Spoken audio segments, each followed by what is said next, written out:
Hi, welcome to the online platform of guidance. Last lecture में हम लोग इलेक्ट्रोस्टैट start किए हुए थे। उसमें मैंने आपको कुछ डीपीपी में क्वेश्चन दिया हुआ था करने के लिए, जो चार्ज के प्रॉपर्टीज़ पे आधारित था। और उसमें हम लोग पहले डिस्कस किए थे इलेक्ट्रोस्टैट में, फिर चार्ज को देखा हमने क्या है, बेसिक प्रॉपर्टीज़ ऑफ चार्ज को हमने स्टडी किया। उसके बाद धीरे धीरे हम लोग ने उसकी प्रॉपर्टीज़ को डिस्कशन करना शुरू किया। उसके बाद लास्ट में मैंने आपको कुछ क्वेश्चन दिया था होमवर्क के, उसमें से आप लोग आई होप कि किए होंगे। ठीक है, जैसा भी किए होंगे उसको चेक आउट कर लीजिएगा। उसमें 1 बाय 1 सारे क्वेश्चन को मैं सॉल्व कर देता हूँ। ठीक है, इसमें सबसे पहला नंबर जो क्वेश्चन था वो ये था। वो क्वेश्चन था, when a piece of polythene is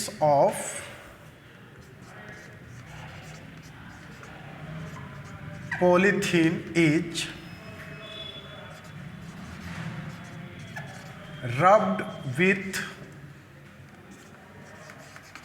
silk, a charge of -2 into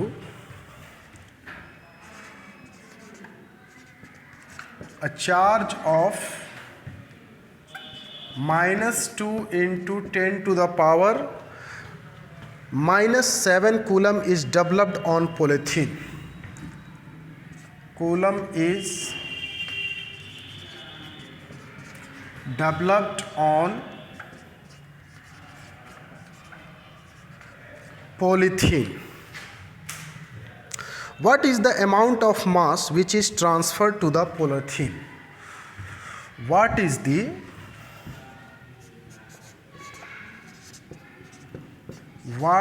the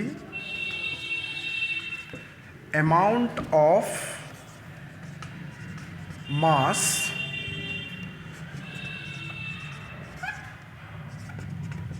transferred to the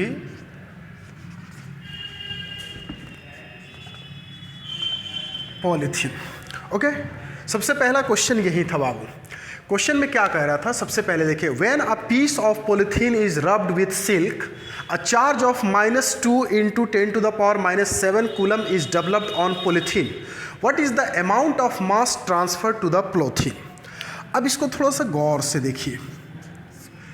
इसमें कितने ऑब्जेक्ट को पॉलीथीन को रब किया गया है सिल्क के साथ। तो जब पॉलीथीन को सिल्क के साथ रब किए हैं तो पॉलीथीन पे चार्ज डेवलप हुआ है -2 into 10 to the power -7 coulomb. अब जरा सोच के देखो तो पॉलीथीन पे निगेटिव चार्ज डेवलप हुआ है या पॉजिटिव चार्ज? डेफिनेटली कैसा चार्ज डेवलप हुआ है? Negative charge. अब जब पॉलीथीन पे निगेटिव चार्ज डेवलप हुआ है तो इसका अर्थ हुआ कि during the rubbing electrons must be transferred from silk to the polythene, यानी इसमें एंट्री किया होगा। और हम लोग केस देखे थे कि जब भी इलेक्ट्रॉन बॉडी से ट्रांसफर होता है या बॉडी में ट्रांसफर होता है, दोनों ही केस में चार्ज बॉडी का मास क्या करता है? डिफर करता है। यही तो पढ़ा था हम लोगों ने। तो इस केस में पूछा गया है कि जब पॉलीथीन पे इतना चार्ज आएगा तो आखिर उसमें मास कितना ट्रांसफर हुआ होगा।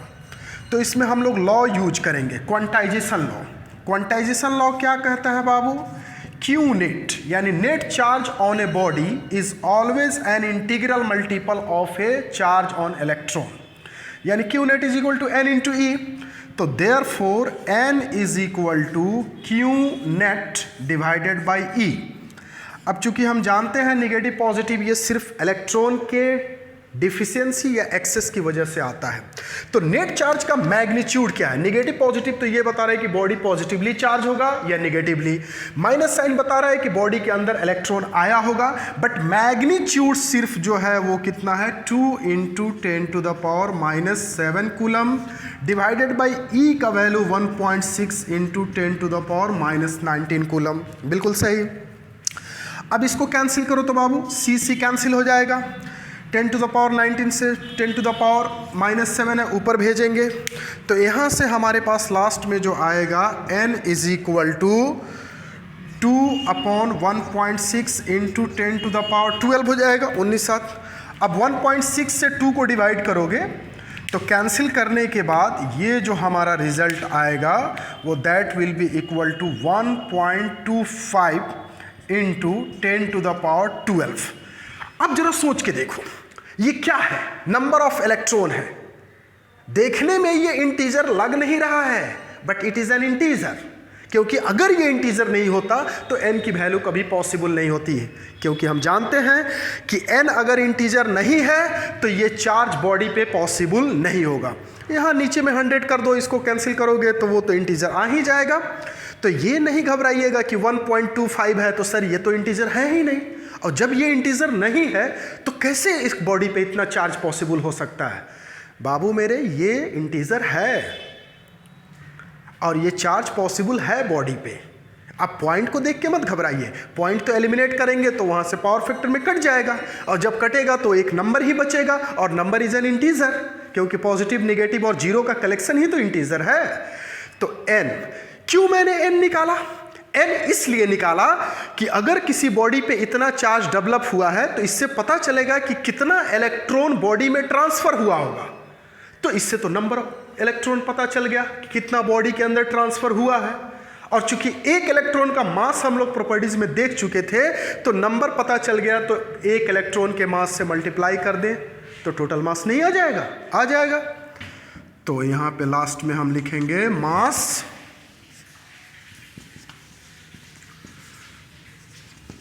Transferred is equal to number of electron. तो टोटल नंबर ऑफ इलेक्ट्रॉन कितना मिला? n, और मास ऑफ एक इलेक्ट्रॉन, तो मास को ई से मैंने लिख लिया। तो देयरफॉर इसको अब सॉल्व करते हैं। तो n की वैल्यू कितनी आई है बाबू? 1.25 इंटू 10⁻12, और मास की वैल्यू कितनी है? 9.1 इंटू 10⁻31 kg। तो लास्ट में ये रिजल्ट, अब इसको मल्टीप्लाई करके हम लिख सकते हैं। जल्दी से लिखिए, फिर मल्टीप्लाई मैं कर देता हूँ कितना आता है। ओके, ये वैल्यू जो आ रहा है हमारे पास, इसको जब मल्टीप्लाई करेंगे तो ये वैल्यू आता है 11.38 into 10⁻19 kg। This is the answer. Write down quickly, थोड़ा सा फास्ट लिखिए इसको। ओके ठीक है, चलिए भाई मैं मिटाऊंगा। जल्दी से हम लोग क्वेश्चन नंबर 2 पे आते हैं। ठीक है, जल्दी जल्दी लिखिए। ठीक,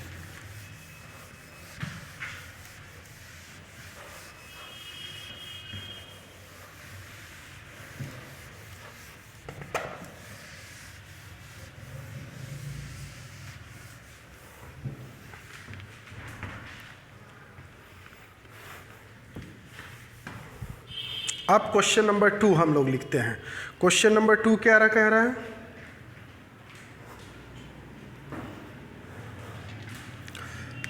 क्वेश्चन नंबर 2, क्वेश्चन नंबर 2 था 10⁻12 alpha particles, 12 alpha particles fall per second on a neutral sphere.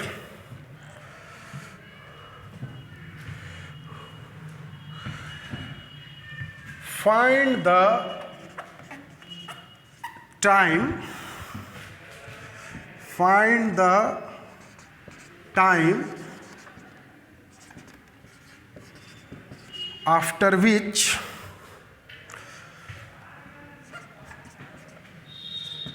a sphere gets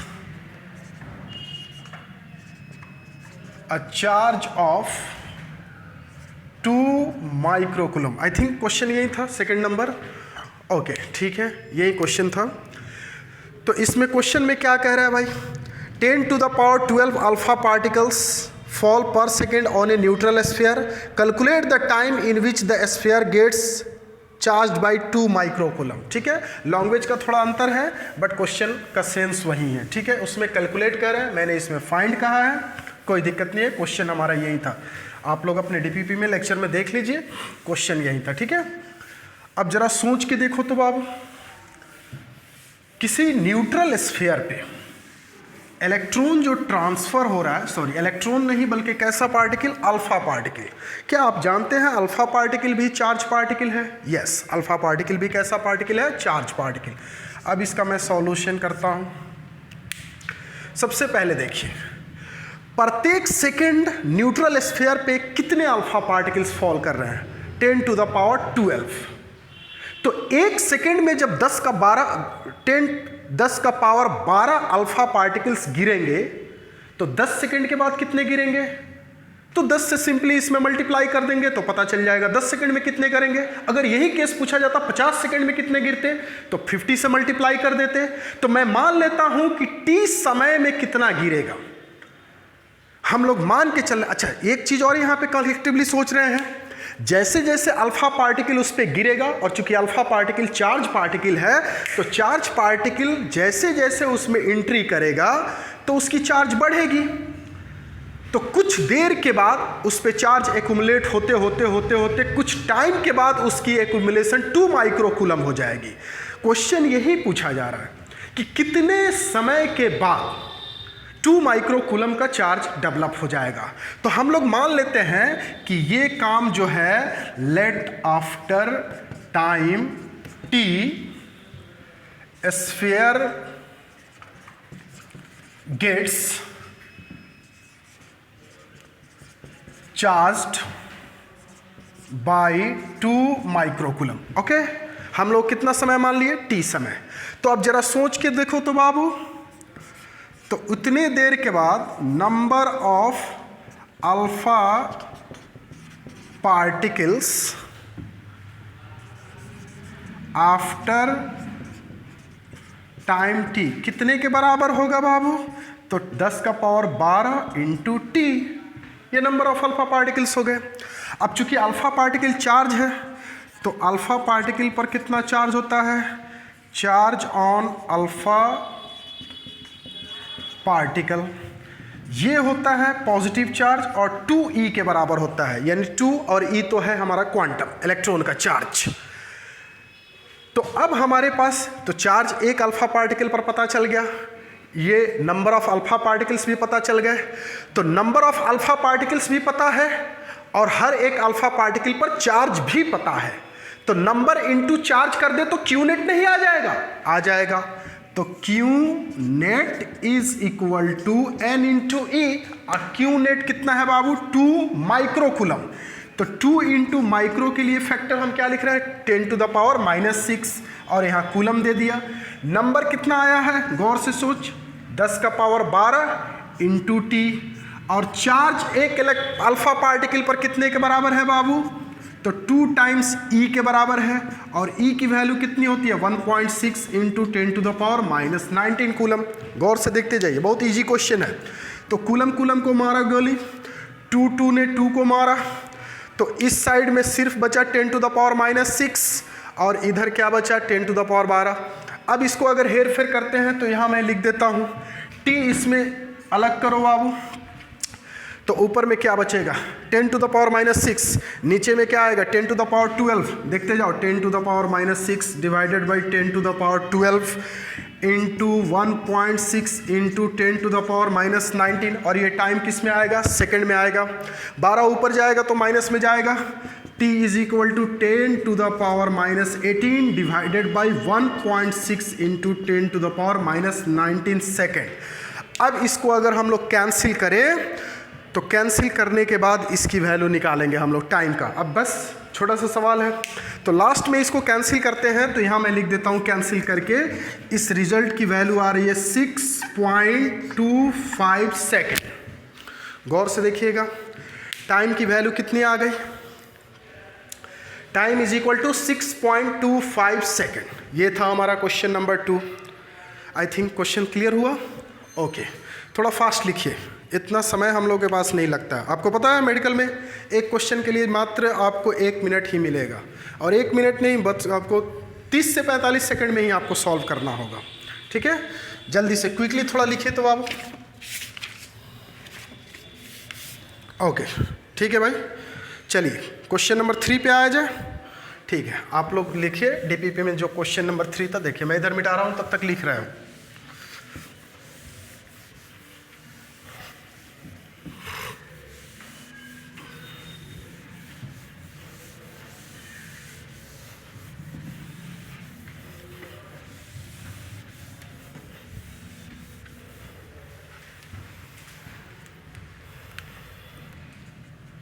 question number 3, question number 3 क्या कह रहा था,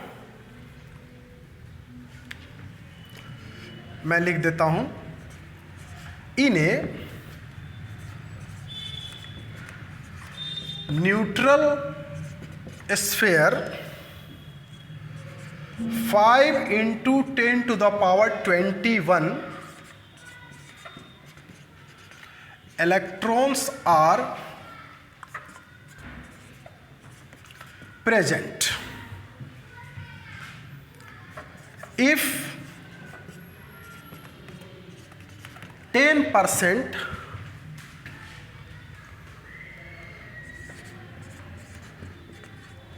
electrons are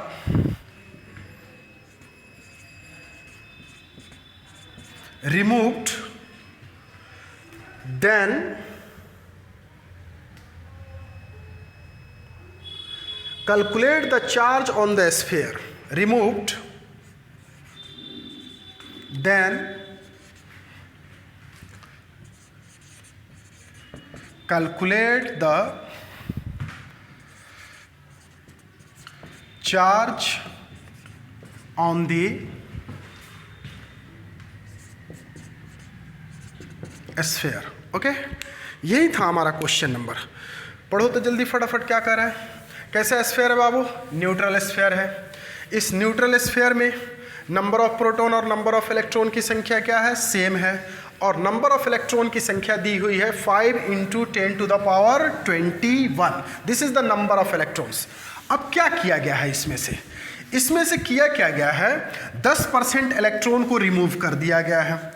तो अब जरा सोच के देख बाबू, जैसे ही बॉडी में से 10% इलेक्ट्रॉन को रिमूव किया जाएगा, तो हम तो पढ़ चुके हैं ऑलरेडी कि इलेक्ट्रॉन का ट्रांसफर फ्रॉम द बॉडी या to the body, this is the reason behind the charging of a body. मतलब क्या है, ऑलरेडी न्यूट्रल है तो न्यूट्रल में नंबर ऑफ इलेक्ट्रॉन और नंबर ऑफ प्रोटॉन की संख्या तो सेम ही होगी, लेकिन इसमें से 10% इलेक्ट्रॉन को हटा दिया गया है, ट्रांसफर कर दिया गया है, किसी दूसरे बॉडी में चला गया। अच्छा एक बात बताओ, सबसे पहले ये बॉडी कैसा चार्ज आएगा? पॉजिटिवली आएगा या निगेटिवली आएगा? निगेटिवली आएगा। ए बेवकूफ़, इसमें से चार्ज को बाहर यानी इलेक्ट्रॉन को ट्रांसफर किया जा रहा है, रिमूव किया जा रहा है, एंट्री नहीं किया जा रहा है। हाँ, पॉजिटिवली चार्ज होगा क्योंकि यहाँ इलेक्ट्रॉन की डिफिशियंसी होगी। ओके, कितना? अच्छा, नंबर ऑफ इलेक्ट्रॉन दिया है या परसेंटेज में दिया है? परसेंटेज में दिया है। कैसे इसको सॉल्व आउट करेंगे? देखो फटाफट सॉल्यूशन। न्यूट्रल स्फीयर में नंबर ऑफ इलेक्ट्रॉन्स कितने हैं बाबू?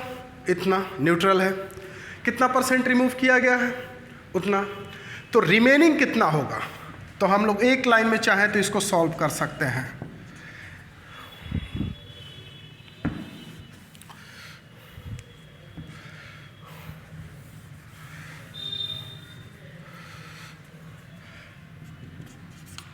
Remaining number of electrons total कितने थे? कितना? 10% है ना, तो 10% ऑफ 5 × 10⁻21। 10% का करो तो कितना? 10/100 × 5 × 10⁻21। एक जीरो से एक जीरो कैंसिल हो जाएगा, बिल्कुल सही कैंसिल हो जाएगा भाई। 10 ये ऊपर जाएगा तो यहाँ पे लास्ट में जो हमारे पास रिजल्ट बचेगा 5 × 10⁻20, यानी कितना इलेक्ट्रॉन्स रिमूव हुआ है? इतना इलेक्ट्रॉन्स रिमूव हुआ है। यानी इसको रिमेनिंग नहीं लिख के रिमूव्ड नंबर ऑफ इलेक्ट्रॉन्स, इसको लिखते हैं हम लोग रिमूव्ड नंबर ऑफ इलेक्ट्रॉन्स। तो रिमूव्ड नंबर ऑफ इलेक्ट्रॉन्स इतना पता चल गया। अब जैसे ही नंबर ऑफ इलेक्ट्रॉन पता चला तो Q net is equal to क्या होता है? N × E। तो Q net is equal to, number पता है, yes 5 into 10 to the power 20। Electron पे चार्ज का वैल्यू पता है, yes 1.6 into 10 to the power -19 coulomb. अब इसी को तो सॉल्व कर लेना है, इजिली सॉल्व हो जाएगा। देख तो यहाँ से 10 का पावर 20 है और 10 का पावर -19 है, तो यहाँ 10 टू द पावर 1 हो जाएगा।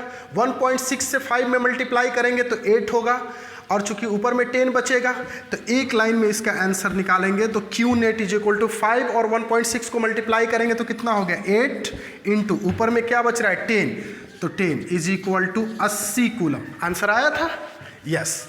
तो न्यूट्रल स्फीयर पे कितना चार्ज डेवलप होगा, 80 कूलम। ओके, फटाफट लिखते जाइए। चलिए लिखिए, तब तक मैं क्वेश्चन नंबर 4 लिखता हूँ।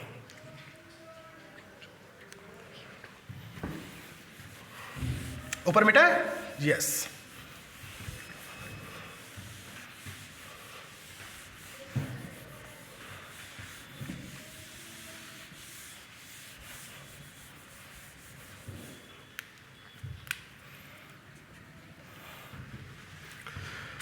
अब क्वेश्चन नंबर 4 पे आते हैं हम लोग। 4 नंबर क्या कह रहा था बाबू, क्वेश्चन नंबर 4 क्या था, yes. Calculate the number of electrons in 100 gram of CO2। यही था क्वेश्चन ना, ओके। ये बड़ा इंटरेस्टिंग क्वेश्चन है और इसका कॉन्सेप्ट भी बहुत है अच्छा, इसको समझना होगा आपको। इधर मिटाते हैं, फटाफट लिखते जाइए।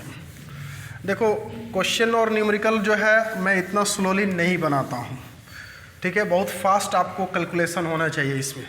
क्वेश्चन थोड़ा हटके है, थोड़ा सा इसको समझना है क्या कह रहा है। कहीं भी डाउट हो क्लियरली आप लोग पूछिए, कमेंट सेक्शन में भी पूछ सकते हैं, मैं फिर से उसको एक्सप्लेन करूंगा, या फिर गार्ड सर के व्हाट्सएप पे जो आप लोग का ग्रुप है, स्टूडेंट का ग्रुप है गाइडेंस के नाम से, उस पर आप लोग मैसेज कर सकते हैं, ठीक है। वहाँ से कोई भी क्यूरी हो आप डाउट करो, और नहीं तो सबसे बेहतर है आप लोग गाइडेंस के ऑफिस में आके कॉन्टैक्ट कीजिए, मैं प्रेजेंट रहता हूँ, यहाँ भी मैं आपको सॉल्व कर दूँगा। ओके, हम अपने क्वेश्चन पे आते हैं। Calculate the number of electrons in 100 gram of CO2। सबसे पहले बात बताओ, CO2 क्या है, एटम है कि मॉलिक्यूल है? मॉलिक्यूल है, बिल्कुल सही। दो एटम से मिलके, मतलब दो एटम से मिलके बना है, या एलिमेंट कहो। इसमें कौन कौन है हमारे पास भाई गैसेस? एक कार्बन है और दूसरा ऑक्सीजन है, ठीक है भाई। सबसे पहले बताओ इसमें mass of, calculate the number of electrons in 100 gram of CO2। Mass of CO2 given कितना दिया है, 100 gram. Done, okay. Mass number of CO2 बताओ तो कितना होता है? तो मास नंबर ऑफ CO2, कार्बन का मास नंबर कितना, 12, ठीक है भाई। ऑक्सीजन का कितना होता है, 16, और 16 इंटू T कितना हो जाएगा, 32। इसको कैलकुलेट करोगे तो ये कितना आ रहा है, 44 ग्राम, ठीक है भाई। मैं ऐसा क्यों कर रहा हूं? मैं ऐसा इसलिए कर रहा हूं कि जब तक हम मास ऑफ ए CO2 जो दिया है, अगर इसका मास नंबर हम एटॉमिक वेट नहीं जानते हैं, तब तक हम नंबर ऑफ मोल्स नहीं निकाल सकते हैं। नंबर ऑफ मोल्स इन किसमें, CO2। 100 ग्राम CO2 में कितना नंबर ऑफ मोल्स होगा? तो नंबर ऑफ मोल्स निकालने के लिए जानते हैं जितना गिवन मास हो वो, और डिवाइडेड बाय इसका मास नंबर। तो 100 डिवाइडेड बाय 44 ये क्या बताएगा, नंबर ऑफ मोल्स। अब चूंकि हम जानते हैं, एवोगाड्रो साहब ने कहा था कि किसी भी मॉलिक्यूल के एक मोल में या किसी भी एटम के एक मोल में जितना एक मोल सब्सटेंस में, चाहे वो एटॉमिक फॉर्म में हो या मॉलिक्यूलर फॉर्म में हो, एक मोल सब्सटेंस में 6.023 into 10 to the power 23 molecules present हैं या एटम प्रेजेंट है। अगर वो मॉलिक्यूलर फॉर्म में है तो, जैसे एग्जांपल के तौर पे CO2 हमारा मॉलिक्यूलर फॉर्म में है, तो CO2 जब मॉलिक्यूलर फॉर्म में है तो CO2 के एक मोल में एवोगाड्रो नंबर के बराबर मॉलिक्यूल्स प्रेजेंट होंगे। तो यहां से मैं दूसरे स्टेप में लिखता हूं, number of molecules present in 1 mole is equal to कितना होगा भाई? तो नंबर ऑफ मोल कितना है बाबू? 100 डिवाइडेड बाई क्या हो जाएगा? 44। तो 1 मोल में होगा किसके बराबर? Avogadro number. ये कौन सा नंबर है? एवोगाड्रो नंबर, यही था। अब CO2 में कितना मोल्स प्रेजेंट है? इतना। तो total number of molecules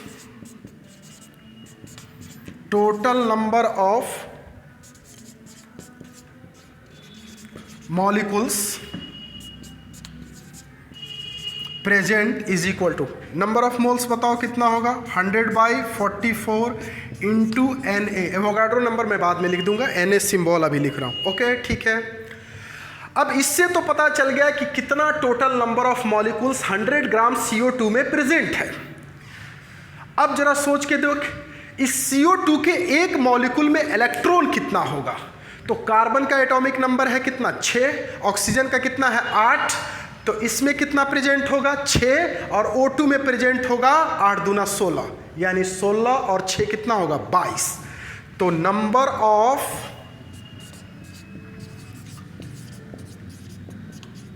electrons present in 1 molecule of CO2, एक मॉलिक्यूल में। तो कार्बन में कितना प्रेजेंट है बाबू? 6 प्लस उसमें कितना है? 8। एटॉमिक नंबर 8 होता है, तो 8 दूना 16, तो 16 यानी 22। अब जरा सोच के देखिए, तो सारा कुछ एकदम क्लियर हो गया। इस तरह के रिजल्ट में अब तो एक लाइन में हो जाएगा क्या करना है हमको। जब भी किसी केस में आपको मॉलिक्यूल में, कंपाउंड में, इस तरह के केसेस में आपको अगर एलिमेंटल चार्ज पूछता है या फिर नंबर ऑफ इलेक्ट्रॉन की संख्या पूछता है, तो आसानी से हम कैलकुलेट कर सकते हैं। इसका ट्रिक भी मैं बताऊंगा, बड़ी आसानी से एक स्टेप में बन जाता है। क्या किया हमने सबसे पहले? इसमें सबसे पहले CO2 जितना मास दिया था उसमें नंबर ऑफ मोल्स निकाला हमने। एक मॉलिक्यूल में नंबर ऑफ मोल्स के बाद हमने एवोगाड्रो नंबर से मल्टीप्लाई करके टोटल नंबर ऑफ मॉलिक्यूल्स निकाला। बहुत सही। उसके बाद हमने क्या किया भाई? उसके बाद हम लोग नंबर ऑफ मॉलिक्यूल्स को निकाल के एक मॉलिक्यूल में कितना इलेक्ट्रॉन प्रेजेंट है उससे मल्टीप्लाई कर दे, तो total number of electrons present निकल जाएंगे। तो लास्ट रिजल्ट मैं अब यहाँ पे लिखता हूँ। ऊपर मिटाऊँ? हाँ ठीक है, चलिए देखते रहिएगा। मैं ऊपर मिटा रहा हूँ इधर।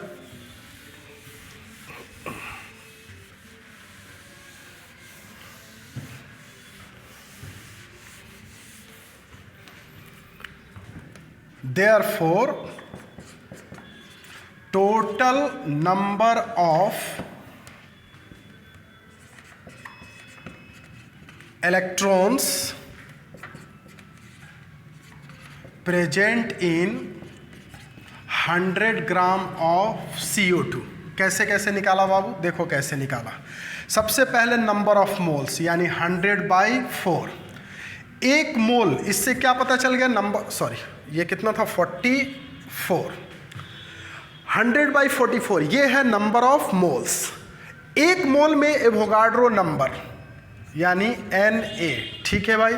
तो Na का वैल्यू तो आप जानते हैं, एवोगाड्रो नंबर का वैल्यू जानते हैं, कितना होता है? 6.023 इंटू 10⁻23।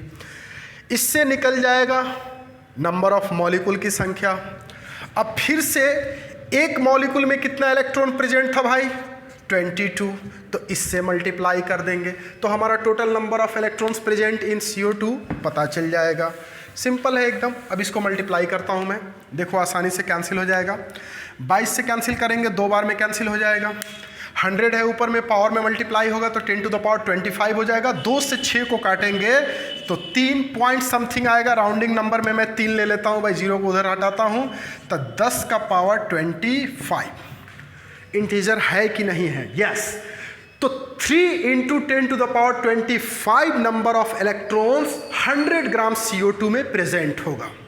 मान के चलो इसी क्वेश्चन में एक स्टेप और आगे पूछ दिया जाता कि 100 ग्राम CO2 में चार्ज कितना प्रेजेंट है, तो जैसे ही नंबर ऑफ इलेक्ट्रॉन्स पता चल गया तो n इंटू ई यानी 1.6 इंटू 10⁻⁻19 कूलम से इसको मल्टीप्लाई कर दे तो चार्ज नहीं पता चल जाएगा? डेफिनेटली पता चल जाएगा। तो इसका अगला स्टेप यही होगा कि आपसे क्वेश्चन में पूछा जा सकता है कि चार्ज बताइए क्या होगा। 100 ग्राम की जगह 250 ग्राम दे दे, 200 ग्राम दे दे, कुछ भी दे दे, ठीक है। तो दो ही सवाल इस पे बनता है, एक तो आपसे नंबर ऑफ इलेक्ट्रॉन को पूछ सकता है, दूसरा क्या पूछ सकता है आपसे, चार्ज पूछ सकता है। तो नंबर ऑफ इलेक्ट्रॉन अगर निकालना आ गया तो चार्ज आसानी से आ जाएगा, ठीक है बाबू। तो मैं दोनों ही ट्रिक बता देता हूँ। अगर आपको चार्ज और जो है तो ये इतना लंबा चौड़ा तो टाइम मिलेगा नहीं, कंपटीशन में आपको तो बहुत टेक्निकली चलना होगा।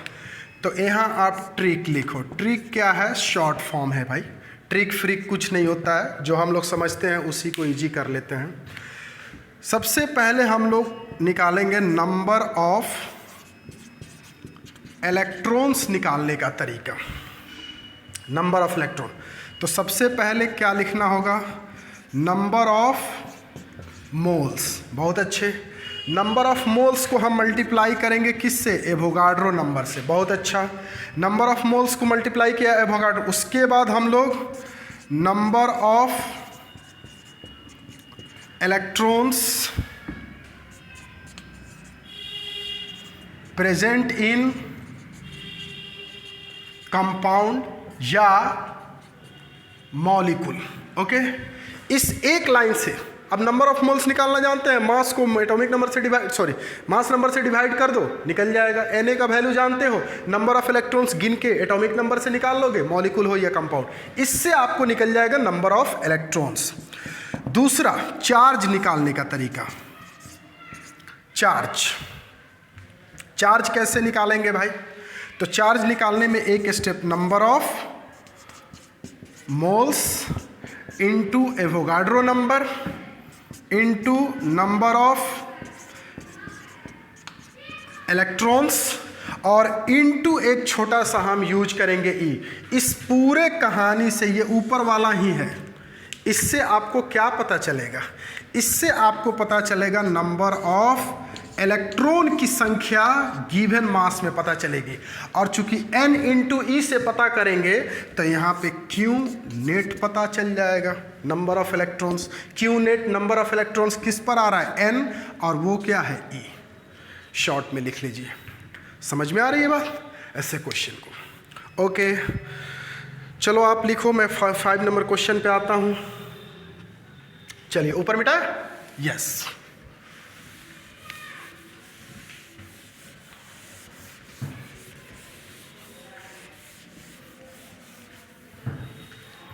चलो, लास्ट क्वेश्चन हमारा जो है वो क्या था बाबू? 5th number. क्या कहता था 5th number question? Can a body have a charge of, A number में है 0.32 इंटू 10⁻⁻18 कूलम, बी में कितना है? 0.64 इंटू 10⁻⁻21 है या 20 है? चलिए भाई बताइए क्या है? 20 है। यस, -20 है। ओके, मैं भी मानता हूँ -20। सी नंबर में क्या था? 4.8 इंटू 10⁻⁻21 कूलम। सब में कूलम है? यस, डेफिनेटली कूलम है। तो 3 चार्जेस दिए हुए हैं, ठीक है भाई, सब देख रहे हैं। चलिए इसको मैं मिटाता हूँ।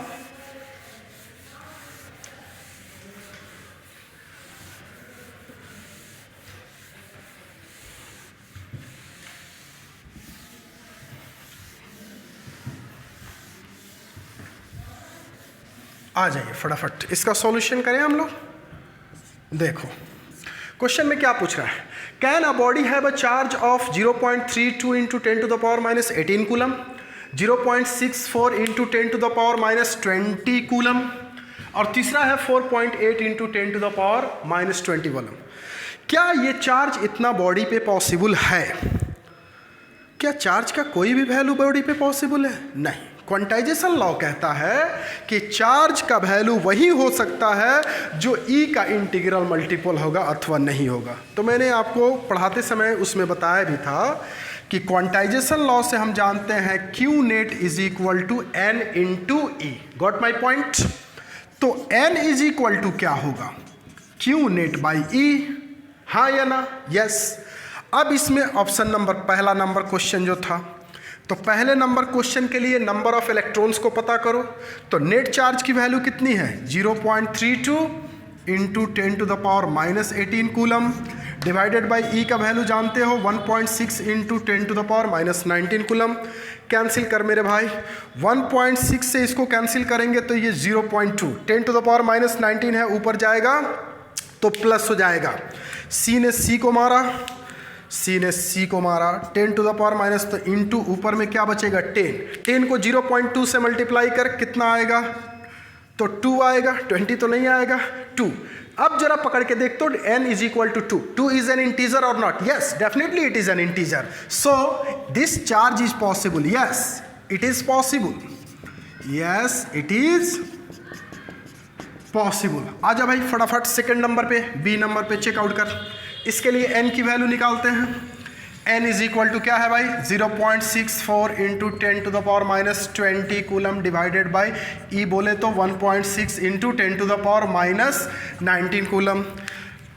चल भाई, कूलम ने कूलम को मारा, 19 ऊपर जाएगा, एक माइनस रह जाएगा, 1.6 ने इसको मारा तो ये बचेगा 0.4। 0.4 into 10 to the power minus 1। क्या ये इंटीजर है? नहीं है। इसको करोगे तो ये फ्रैक्शन में आ जाएगा, 4/100 आ जाएगा। तो yes, it is not possible, sorry, it is not possible. तो ये पॉसिबल है या नहीं? No, it is not possible. क्या रीजन है? रीजन यही है कि n इंटीजर नहीं है।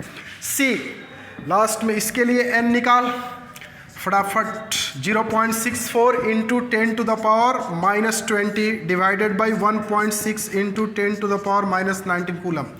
देख तो बाबू, तीसरे के लिए कूलम ने कूलम को मारा, ये 0.64 नहीं है, सॉरी। तीसरा क्वेश्चन में ये है हमारे पास 4.8 और 20 नहीं 21 है, बाकी सब डाटा वही है, ठीक है। तीसरा ये है।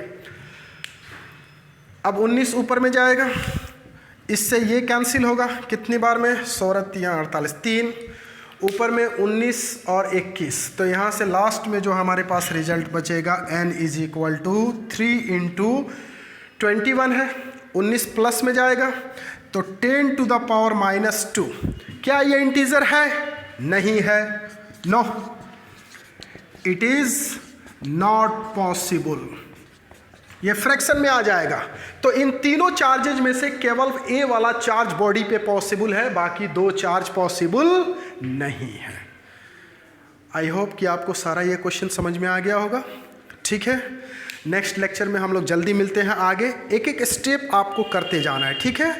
आप लोग को यहीं पे सारा ऑफलाइन का मजा यहीं पे प्लेटफॉर्म पे ऑनलाइन पर ही मिलेगा। कुछ भी नहीं छोड़ेंगे हम लोग, एक एक चीज़ डिस्कस करेंगे, ऑब्जेक्टिव भी बनाएंगे। टोटल हम लोग डीपीपी वगैरह जो गाइडेंस का है सब कुछ करेंगे। प्योरली हमें नीट लेवल पे फोकस करना है ताकि अपीयरिंग ईयर में ही हम मेडिकल को क्रैक कर जाएं। Okay, thank you very much. Do not forget to subscribe the channel, okay. और गाइडेंस में आप आइए, खुशी खुशी आइए और पढ़िए, ठीक है भाई। Thank you.